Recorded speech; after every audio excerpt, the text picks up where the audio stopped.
Ok, muy bien, bienvenidos, buenas noches. Vamos a tomar nuestro lugar y vaya abriendo sus Biblias en Zacarías capítulo 4.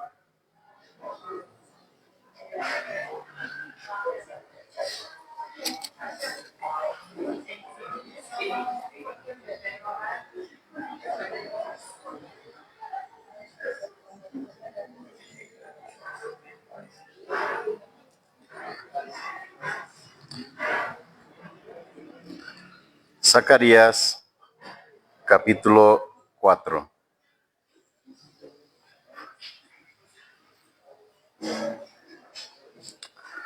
Los miércoles estamos estudiando este libro, estamos estudiando en el Antiguo Testamento, y nos encontramos en el capítulo 4.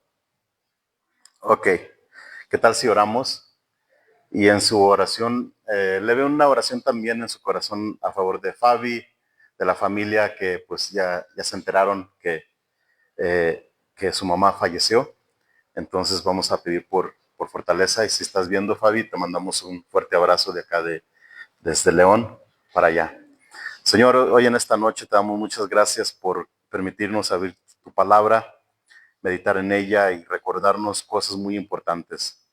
Eh, Recordar que no depende de nosotros, sino de tu poder y de tu fuerza. Ahora, yo ruego que este mismo poder y esta fuerza tú la otorgues, la des a Fabi, a Pepe y a todos los que están por allá para poder llevar este tiempo de luto, de dolor.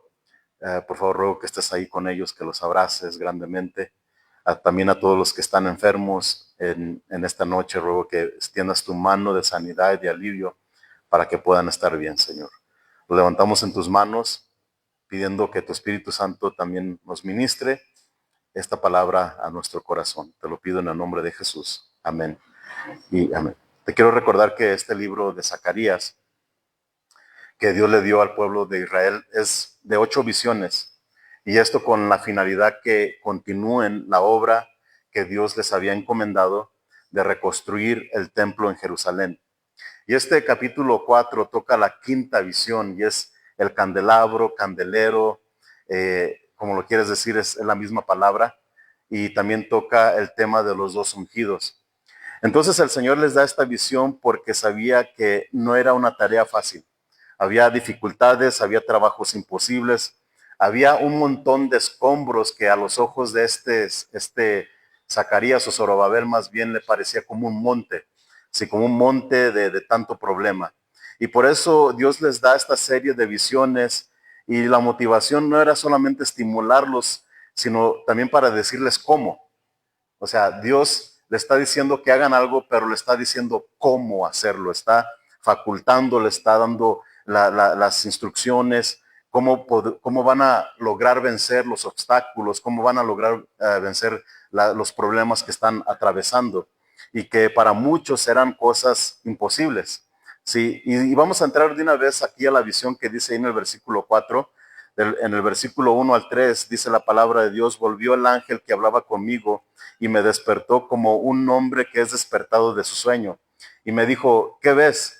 Y respondí: he mirado y he aquí un candelabro, todo de oro, con un depósito encima, y sus 7 lámparas encima del candelabro, y 7 tubos para las lámparas que están encima de él. Y junto a él 2 olivos, el uno a la derecha del depósito y el otro a su izquierda. Entonces aquí tenemos esta quinta visión del candelero. Este candelero o candelabro no era cualquier lámpara, sino que era la lámpara que tenía los 7 brazos. Quizás has visto una foto en el cristianismo, en el judaísmo y todo eso. Es una lámpara de que estaban en el tabernáculo de 7 brazos. Realmente se le llamaba en el hebreo menora. Este objeto fue diseñado por Dios mismo para alumbrar el tabernáculo y después cuando se construyó el templo se utilizó para alumbrar el templo, porque la menora o el candelero era la única fuente de luz en el lugar santo. Dios había ordenado que esta luz nunca se debería de apagar, debería de estar prendida de día y de noche. Entonces era la responsabilidad de los sacerdotes de abastecerla todos los días, en la mañana y en la noche. Y lo puedes checar eso en Éxodo 27, del 20 al 21. Ahora, lo diferente de esta visión era que los olivos no eran parte del tabernáculo, pero en esta visión sí están. Y lo más seguro que esta visión representa una provisión continua de aceite de olivo para el candelero, ¿sí? Es decir, que en esta visión los olivos son un tipo de mecanismo para que la lámpara se mantuviera llena todo el tiempo, ¿sí? Cabe mencionar, queridos hermanos, que el candelero en el tabernáculo era una representación de la verdadera luz del mundo. Sí, Jesucristo es el cumplimiento de toda figura y profecía del Antiguo Testamento. Él mismo declaró: yo soy la luz del mundo, el que me sigue no andará en tinieblas, sino que tendrá la luz de la vida. Sí, y la luz de que el candelero tiene simbolizaba, o más bien el simbolismo de esta luz encuentra su pleno cumplimiento en Cristo Jesús. Jesús es el que ha iluminado nuestro camino. Él nos ha llevado al Padre. Él ha disipado las tinieblas de oscuridad y muerte en nuestras vidas. ¿A poco no? ¿Cuántos estábamos perdidos en nuestros delitos y pecados? Pero la Biblia dice: pero Dios, que es rico en misericordia, nos dio vida juntamente con Él y nos hizo sentar en lugares celestiales en Cristo Jesús. Sí, y entonces todo eso encuentras un cumplimiento en Cristo Jesús. En las Escrituras, queridos hermanos, el aceite de oliva representa la obra y la presencia del Espíritu Santo en la iglesia. Y así como el candelero solo podía alumbrar mientras tuviera aceite, el creyente solo puede reflejar la luz de Cristo cuando vive en comunión con el Espíritu Santo. Cuando vive una vida llena del Espíritu Santo, una comunión, una relación ininterrumpida con el Espíritu Santo. Y déjame decirte que así como estaban esos dos olivos a un lado del candelero, que quizás representaba una provisión perpetua, déjame decirte que hoy en día es lo que tenemos con el Espíritu Santo. Sí, hay una fuente eterna que nunca se agota. Hay un suministro perpetuo del Espíritu Dios disponible para nosotros. Lo triste es que no estamos aprovechando esta provisión de Dios como debe de ser. La pregunta para nosotros: ¿estamos llenándonos constantemente del Espíritu Santo? Sí. Esa es la pregunta que debemos de respondernos a nosotros mismos. En el versículo 4 y versículo 5, fíjate lo que dice: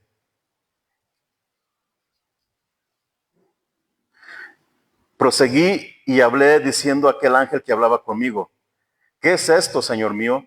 Y el ángel que hablaba conmigo respondió y me dijo: ¿no sabes qué es esto? Y dije: no, Señor mío. Entonces, estos versículos como me recordó cuando estaba en la escuela. En la escuela en Estados Unidos. Y a veces cuando estaba de niño aquí en la escuela, a veces decían cosas los maestros y yo no entendía, y por vergüenza, que yo no quería que pensaran que no quería que pensaran que era algo medio burrito, ya no preguntaba, me quedaba con la duda, y muchas veces por la vergüenza de no preguntar no pasaba los exámenes, ¿sí? Y aquí este ángel le dice, Zacarías le pregunta: ¿sabes qué es esto? Y el ángel le dice: ¿no sabes lo que es? Dice Zacarías: no sé. Y por eso te digo, es bueno preguntar, pero también es bueno admitir cuando no sabes las cosas. ¿Sí? A veces cuando no sabes las cosas, ya alguien te hace una pregunta, ya sea de la Biblia, para no verte mal, como que luego, a ver, ¿qué le digo? Y uno dice cosas y hasta corre el peligro de andar diciendo herejías o incoherencias, ¿sí? Pero él le dice: ¿sabes qué es esto? Y lo más seguro que Zacarías le hace la pregunta porque él sabía lo que era el candelero, pero no sabía lo que representaban los dos olivos en el templo, ¿sí? Y es a lo que llega en el versículo 6, el intérprete que era este ángel que está interpretando la visión. Versículo 6 dice: entonces respondió y me habló diciendo: esta es palabra de Jehová a Zorobabel, que dice: no con ejército ni con fuerza, sino con mi espíritu, ha dicho Jehová de los ejércitos. Entonces, realmente el ángel está interpretando y es una palabra profética, didáctica para el pueblo de Dios. Les dice: no con ejército. Y tenemos que pensarnos y tenemos que meternos en los pies de aquel entonces. Recuerda que en ese tiempo tenían mucha oposición de los líderes de ese tiempo. Y quizás Zorobabel pensó, si solo Dios nos da un ejército para terminar la obra, quizás a lo mejor vamos a avanzar. ¿Sí? Porque recuerda que era Tobías, Zambalar y todos ellos que hasta mandaron cartas y lograron detener la obra. Y también le dice, ¿sabes qué? No es con ejército ni con fuerza. Tampoco no pienses que es por tu poder, ni por tu astucia, ni por tu inteligencia, Zorobabel. Y Dios le está implicando al líder que el éxito de la obra no depende de ningún ser humano, sino del Espíritu de Dios. Zorobabel solamente debería de avanzar en fidelidad un paso a la vez. Sí, construir quizás un ladrillo a la vez o sacar un tramo a la vez, o sea, pero aquí la idea era de que él simplemente tenía que hacer lo natural y Dios iba a encargar de lo sobrenatural. Sí. A nosotros, queridos hermanos, nos toca también lo mismo. Hacer lo que Dios nos ha llamado, hacer lo que es natural, lo que sí podemos hacer. Y Dios siempre hace lo sobrenatural. Y en verdad no vemos cómo Dios obra en lo interno, en lo privado, en lo sobrenatural, en lo que no vemos nosotros. Y por eso Cristo le dijo a Nicodemo, ¿sabes qué? En Juan 3:8 le dice, el viento sopla de donde quiere y oye su sonido, mas ni sabes de dónde viene ni a dónde va. Así es todo aquel que es nacido del Espíritu. Así como el viento es invisible, no lo vemos, pero vemos sus efectos. Hace rato que estaba haciendo un ventarrán, venía como sacudía las palmas y cómo sacudía aquí la lona. Y también escuchaba el sonido, ¿sí? Pero no sabía de dónde venía. Yo me salí para afuera para ver dónde venía todo el viento y venía por todos lados, ¿sí? Y así es lo mismo con lo sobrenatural. No lo vemos, pero vemos los efectos externos. Oímos el sonido de una vida transformada. Una vida que antes estaba perdida en delitos, perdido en las drogas y en el alcohol y todo eso. Y luego cómo Dios transforma a esa vida y vemos los efectos de un nacimiento del Espíritu de Dios. Y así es como obra Dios. Así es como está haciendo su obra. Y a veces estamos orando por personas, a veces cuando no vemos efectos rápidos, cuando no vemos resultados prontos, empezamos a recurrir a cosas ilegítimas. Cuando deberíamos de ser pacientes y seguir orando y seguir confiando en el poder del Espíritu Santo. Sí.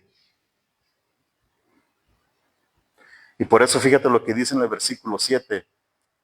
¿Quién eres tú, oh gran monte? Delante de Zorobabel serás reducido a llanura. Él sacará la primera piedra con aclamaciones de ¿qué? Gracia y ¿qué?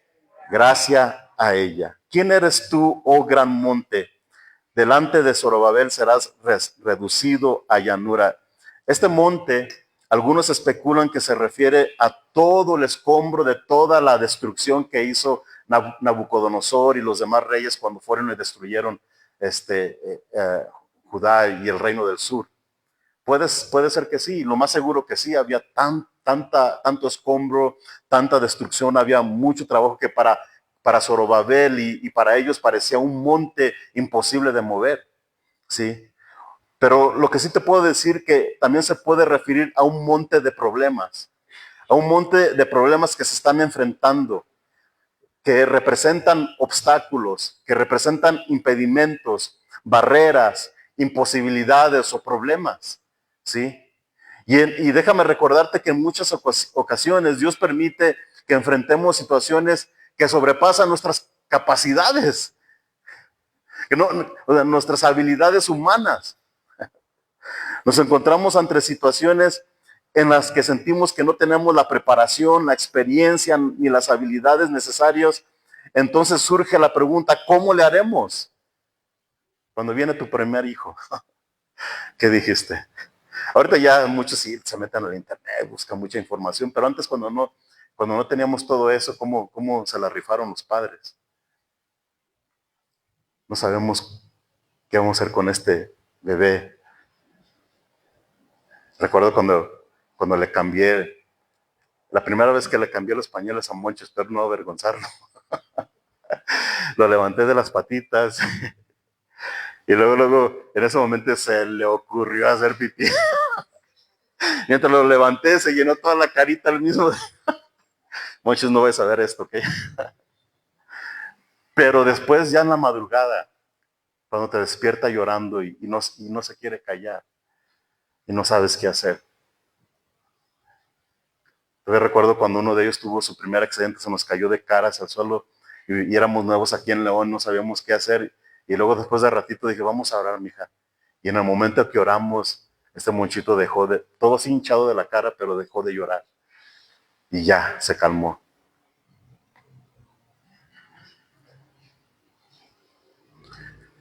¿Cómo lo haremos? Lo mismo, no con ejército, no con fuerza, sino con mi espíritu.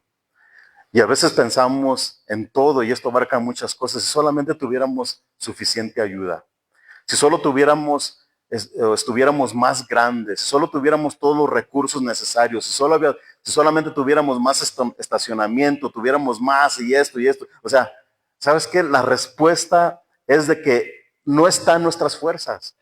Y si Dios nos tiene aquí, Él va a llevar su obra a un final completo y a un final como Él lo quiere. El problema es que este Ramón a veces se desespera. Porque Él lo llevará de gloria en gloria por su espíritu. Y por eso Pablo hizo la pregunta a los Gálatas: ¿son tan necios, habiendo comenzado por el espíritu, ahora van a acabar por la carne? ¿Sí? Gálatas 3:3, y a lo largo de la Biblia vemos este principio repetirse. Moisés decía que no sabía hablar y se consideraba incapaz de enfrentar al faraón.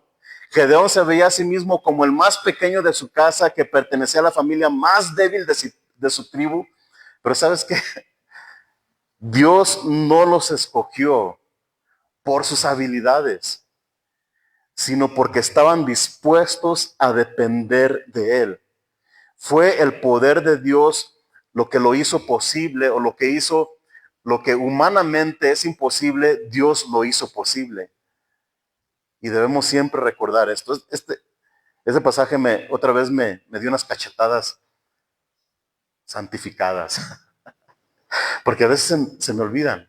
Y a veces queremos recurrir a, si solamente hago esto, si hago aquello, así, así, yo creo que a lo mejor va a ser más atractivo, se va a llenar de más gente. Y empiezo a maquinar en mi mente cosas que ni siquiera son de Dios, que surgen de mi propio ser, ¿sí? Y por eso mismo debo mencionar que hay cosas que no están en los planes de Dios para nuestras vidas, y a veces es donde estamos ahí empecinados.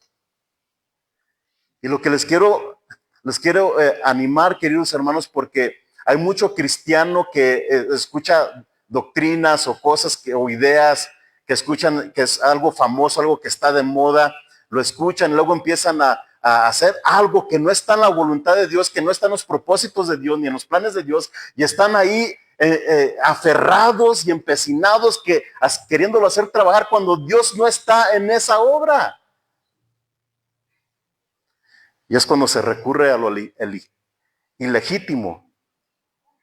Señor, es que tu palabra dice que ese monte se moverá. Y así lo decimos y así lo declaramos y así. Y luego empiezan con cantos: y ese monte se moverá, se moverá. Antes yo también la cantaba, ¿eh? Pero fíjate lo que dice ahí en el versículo 7, al final, que Zorobabel sacaría la primera piedra con aclamaciones de gracia, gracia a ella. Y con esta frase el Señor le asegura a Zorobabel que la obra no solo será terminada, sino que Zorobabel la terminará colocando la primera piedra y declarando que todo fue una obra de gracia. Y déjame decirte lo que dice el comentario del pastor Gusick. Este me gustó y lo quería compartir con ustedes. Dice, cuando la obra se realiza mediante ejército o fuerza humana, podemos atribuirnos el mérito. Es que a eso les gusta a algunos hermanos. Que vean que, es que tú ya sabes, hermano, es que así soy. Pero cuando la obra se realiza mediante la provisión continua del Espíritu, entonces todo es para la gloria de la gracia de Dios, queridos hermanos. Y con el tiempo me he dado cuenta que esta palabra es tan hermosa, es tan bonita esta palabra, la gracia de Dios. Dicen, Jesucristo estaba lleno de gracia y de verdad. Porque a través ya de un poquito más de 20 años de ser cristiano, he apreciado y he valorado y he experimentado la gracia de Dios cada año, si no es cada semana, a veces cada día. Sí. Y es que la misma gracia de Dios es la que nos fortalece en las pruebas. Cuando entendemos y cuando nos cae el 20 de lo que es la gracia de Dios, aquellas armas del diablo son disipadas, porque el diablo siempre, una de sus mayores armas es la condenación, pero cuando entendemos la gracia de Dios, decimos, Señor, sé que soy pecador, perdóname, me siento mal, me siento condenado, pero es tu gracia la que me va a sostener y me va a ayudar. Y por eso la vida cristiana comienza por el Espíritu, continúa por el Espíritu y checa, debe culminar en el Espíritu. No en mecanismos, ni métodos humanos, ni cosas, ni técnicas, ni cosas que inventamos. Todo es por gracia. Y es esa misma gracia que nos lleva a la victoria en Cristo mientras caminamos con Él. Y fíjate lo que dice versículo 8 y 9. Vino palabra de Jehová a mí diciendo, las manos de Zorobabel echarán el cimiento de esta casa y sus manos la acabarán. Y checa, y conocerás que Jehová de los ejércitos me envió a vosotros. Y lo que está haciendo es de que los está afirmando para que sepan que no estaban solos. Porque a veces nos surgen dudas cuando hay oposición, cuando hay problemas y conflictos, uno empieza a cuestionar, ¿será o no será de Dios? Pero después empiezas a ver cosas pequeñas que te hacen ver que Dios está en esa obra, en esa tarea que te está dando. Nos permite ver cosas pequeñas, son como besitos, como les dije, y esos son como afirmaciones que Dios nos está diciendo, yo estoy en esto, continúa, dale adelante. Y nos ha dado aquí en esta iglesia pequeñas evidencias de que Dios está con nosotros. Aunque sí quisiéramos ya ser dueños, aunque sí ya quisiéramos tener algo propio, pero Dios nos ha mostrado que en este lugar Él se está moviendo en la colonia y en la comunidad. Y nos está permitiendo ver cosas que dices, wow. Recuerda que lo más importante es lo que no vemos. Porque lo que vemos es temporal y lo que no vemos es que es eterno. Y Dios está haciendo algo eterno aquí en este lugar, en nosotros, pero también allá afuera. Y fíjate lo que dice versículo 10. Porque los que menospreciaron el día de las pequeñeces se alegrarán y verán la plomada en la mano de Zorobabel. Estos 7 son los ojos de Jehová que recorren toda la tierra. No sé si tienes ahí la Biblia, la Biblia de las Américas, Omar. Sí, ponme ahí el versículo 10. Es que cuando leemos el 10 en la versión Reina Valera es un poquito confuso, pero en la Biblia de las Américas nos da un poquito más es un poquito más entendible. Dice en la Biblia de las Américas, pues ¿quién ha menospreciado el día de las pequeñeces? Hace la pregunta. Estos 7 se alegrarán cuando vean la plomada en la mano de Zorobabel, ¿sí? Estos son los ojos del Señor que recorren toda la tierra. Cuando estés en tu casa, si no te lo explico bien ahorita, lo puedes comparar en tu casa, ¿ok? Pero a lo que quiero llegar es esto, que la amonestación es de no menospreciar el día de las pequeñeces. Porque dice aquí que los 7, que son los ojos del Señor que recorren toda la tierra, y esto significa que tienen una visión perfecta del presente y del futuro. Dice que estos 7 se alegrarán, porque ya ven lo que es adelante, ya ven cómo va a culminar todo. ¿Sí?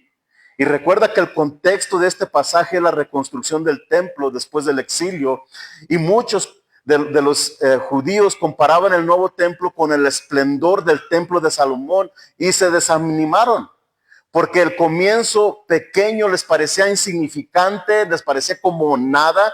Sin embargo, Dios les recordó que no deben de despreciar lo pequeño o lo humilde, si lo puedo poner así. Porque te recuerdo, ya lo he dicho, le vuelvo a repetir, lo glorioso del templo no eran los adornos, no era que tanto oro chapeado tuviera, ¿sí? Es su presencia en ese templo. Y lo que Dios ve ya en el futuro es lo que le alegra, es lo que le bendice. ¿Y sabes qué es lo que le bendice? La obediencia de sus hijos. Le da alegría ver no lo lujoso del templo, sino le da alegría ver a su pueblo obedecer en fe y confianza. Mira, ponte a pensar. El Señor hubiera puesto a los ángeles a reconstruir el templo. Si Él quería un templo chido, glorioso, hubiera puesto a los ángeles. Y te aseguro que hacen una mejor obra que nosotros. O más bien hubiera dicho la palabra y Él mismo hubiera construido en un templo glorioso, súper glorioso. Pero no. El principio no era de que el templo fuera glorioso. El principio era una obediencia nacida de la fe. Obediencia producto de creerle a la palabra de Dios, de lo que Él dice. Y eso es lo que le alegra al corazón. Y lo que para muchos parece un comienzo insignificante, no lo era para el Señor, porque Él siempre ve el resultado final. Él lo ve desde el principio y al final. Y así también para nosotros. Es nuestra obediencia que alegra su corazón. ¿Por qué? Porque la obediencia es un fruto de haber creído en Él. Más que grandes hazañas, el Señor busca corazones fieles. Se alegra vernos caminar en obediencia, no en perfección, porque sabe que chafiamos, pero en hijos que hacen lo posible, que se esmeran en agradar al Padre, adorarle, no para salvación, sino simplemente para dibujar una sonrisa en su rostro, por decir. Y por eso en Isaías 62:2 te quiero leer este versículo. Dice, mi mano hizo todas estas cosas, y así todas estas cosas fueron, dice Jehová. Pero miraré a aquel que es pobre y humilde de espíritu y que tiembla a mi palabra. ¿Qué es lo que dice? Miraré a aquel que es pobre y humilde de espíritu y que tiembla a mi palabra. ¿Sí? Y eso es algo que no se nos debe de olvidar. Luego ya el versículo 11 al 14, fíjate lo que dice.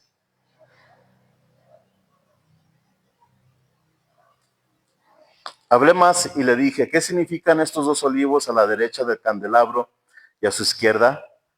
Y no se le dijo respuesta, no se le dio respuesta, pero en el versículo 12 vuelve a insistir. Hablé aún de nuevo y le dije, ¿qué significan las dos ramas de olivo que por medio de dos tubos de oro vierten de sí aceite como oro? Y me respondió diciendo, ¿no sabes qué es esto? Y dije, Señor mío, no. Y él dijo, estos son los dos ungidos que están delante del Señor de toda la tierra. Entonces no me voy a meternos en el simbolismo del aceite de oro y todo nada. Pero básicamente estos dos ungidos representan a Josué y Zorobabel. Y recuerda que en aquella época los reyes, los sacerdotes, los profetas eran ungidos, eran consagrados. En este caso, Zorobabel no era rey, pero era gobernador y también tenía que ser ungido.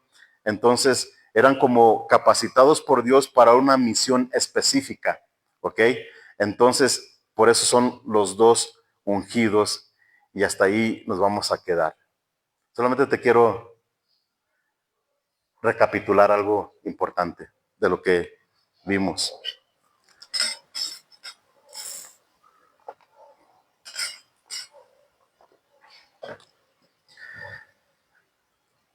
No menospreciemos el tiempo de las pequeñeces, o más bien no menospreciemos los humildes comienzos. ¿Sabes por qué? Porque es en las pequeñeces, yo te lo digo por experiencia, mi esposa te puede decir, es en las pequeñeces cuando uno es tentado a tirar la toalla. Estás tentado a dejar el servicio. Estás tentado a buscar por otro lado. Pero ¿sabes qué? A menudo es ahí donde el Señor hace cosas grandes en nuestro corazón, en las cosas pequeñas. Ahí es donde Dios nos sondea, nos hace ver nuestras motivaciones egoístas. No nos damos cuenta a veces que el Señor nos está formando y está preparando para su tarea, para su voluntad. La pregunta es, ¿te sientes pequeño el día de hoy? ¿Cómo te sientes? ¿Te sientes grande? Pero fíjate lo que te recuerdo lo que dice Isaías 62, versículo 2 al final. Pero miraré a aquel que es pobre y humilde de espíritu y que tiembla a mi palabra. Así es de que, sea una cosa chica o pequeña o grande, siempre hay que valorar, hay que no menospreciar lo que Dios hace.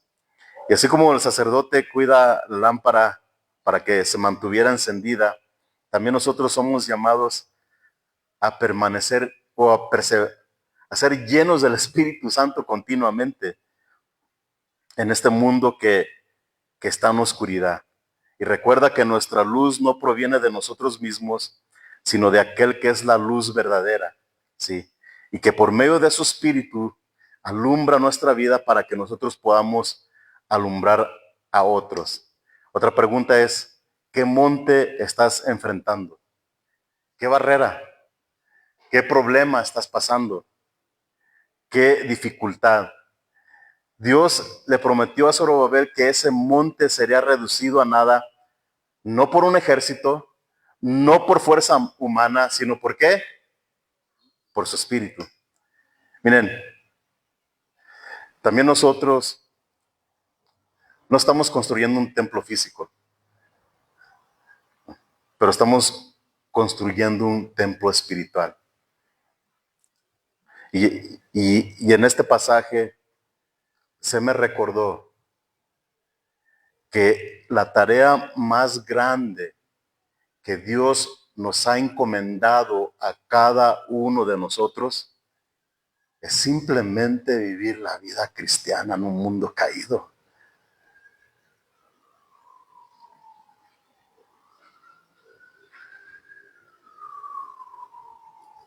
Fidelidad.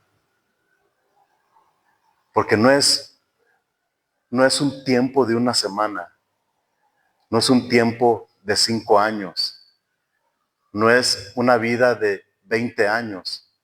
Si mueres antes siendo cristiano, gloria a Dios, está bien. Pero ¿qué tal si vives 70 años? Ese es el reto más grande. La tarea más difícil de cada uno de nosotros es vive una vida cristiana que glorifica a Cristo. Y por eso Dios mismo lo hace muy claro. No va a ser con tu fuerza, no va a ser con tu astucia, no va a ser con que ahora sí le voy a echar ganas.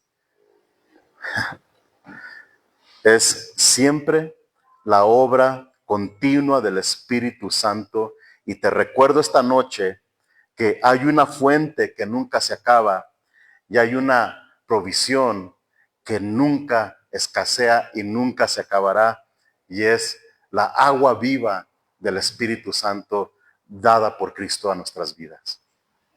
Es la única manera que vamos a poder hacerlo. Sí. Vamos a leer Lucas capítulo 11 ya para cerrar.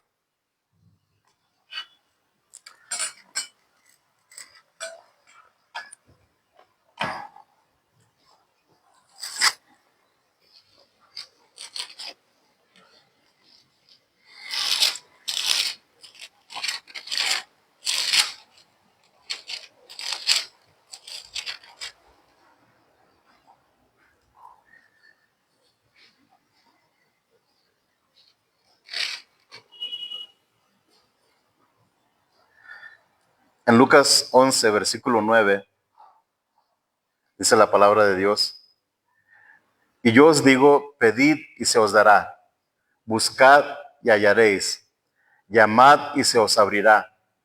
Todos juntos, porque todo aquel que pide, ¿qué? Recibe, y el que busca, halla, y al que llama, se le abrirá. ¿Qué padre de vosotros, si su hijo le pide pan, le dará una piedra? ¿O si pescado, en lugar de pescado, le dará una serpiente? ¿O si le pide un huevo, le dará un escorpión? Todos juntos, pues si vosotros, siendo malos, sabéis dar buenas dádivas a vuestros hijos, ¿cuánto más vuestro Padre Celestial dará el Espíritu Santo a los que se lo pidan? Si hay alguien aquí no has pedido a Dios la llenura del Espíritu Santo, los que ya tomaron la clase de distintivos ya vimos las diferentes experiencias que podemos tener con el Espíritu Santo. Y una es ser lleno, que el Espíritu Santo venga sobre ti. En Hechos capítulo 1, versículo 8, Jesús prometió: y recibiréis poder cuando haya venido el Espíritu Santo sobre vosotros, y me seréis testigos en Jerusalén, en Judea, en Samaria y hasta en lo último de la tierra. Y quizás no di el orden bien, pero dale, lo importante es si lo entendiste, que el Espíritu Santo venga sobre nosotros. Si te animo que estés orando, pidiendo esa llenura constantemente, o que te bautice en el Espíritu Santo. ¿Sale? ¿Qué tal si oramos? ¿Se puede poner de pie, por favor?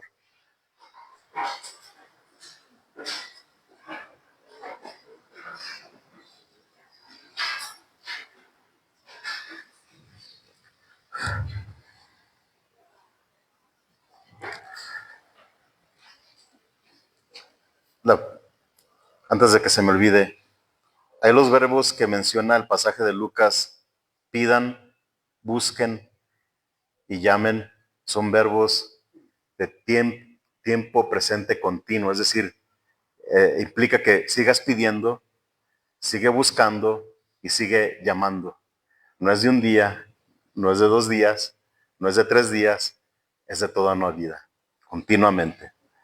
Señor, ruego que una vez más que estés con la familia de Fabi,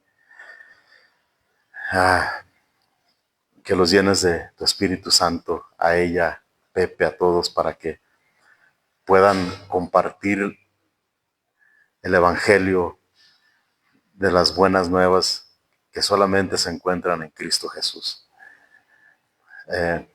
Yo ruego que estés dando esperanza, consolación, y los ponemos en tus manos. A nosotros, Señor, gracias por este recordatorio de cómo se pueden vencer los obstáculos o los problemas o las situaciones más difíciles.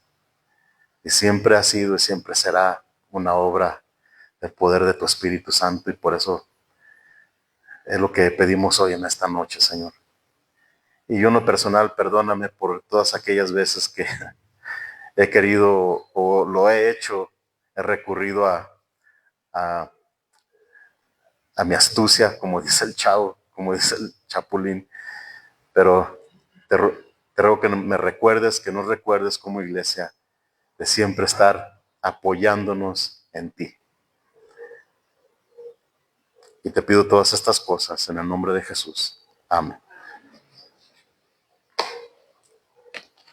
¿Puede pasar al grupo de alabanza, por favor?